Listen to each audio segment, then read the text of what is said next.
গরুর মাংসে অ্যালার্জি সমাধান কি? যে কোনো ধরনের অ্যালার্জি 100% ভালো হয়ে যাবে।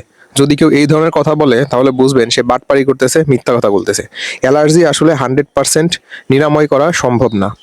অ্যালার্জি একেকটা মানুষের একেকটা জিনিসে অ্যালার্জি থাকতে পারে। যেমন কেউ গরুর মাংস খেলে তার অ্যালার্জি হতে পারে, কারো ইলিশ মাছে অ্যালার্জি, কারো হচ্ছে বেগুনে অ্যালার্জি, কারো ডিমে অ্যালার্জি হতে পারে। তাহলে এই যে অ্যালার্জি হয় খাবার খাওয়ার পরে, প্রতিটা অ্যালার্জির মেকানিজম কিন্তু সেম, কারণটা কিন্তু সেম। এখন অ্যালার্জি যখন আপনার হবে তখন এটা সমাধান কি? সমাধান হচ্ছে ২ টা। একটা হচ্ছে আপনার যেই খাবারে অ্যালার্জি বা যেই জিনিসের প্রতি অ্যালার্জি সেইটা আপনাকে একটু এভয়েড করতে হবে, সেটা কম, কম খেতে হবে।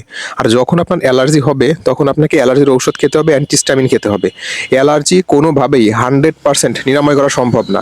যদি কেউ বলে থাকে যে আপনি এই কাজটা করেন বা এই ঔষধ খান তাহলে আপনার অ্যালার্জি 100% ভালো হয়ে যাবে আর কোনোদিন অ্যালার্জি হবে না, তাহলে বুঝবেন সে আপনার সাথে ধান্দাবাজি করতেছে, সে আপনার সাথে ধোঁকাবাজি করতেছে।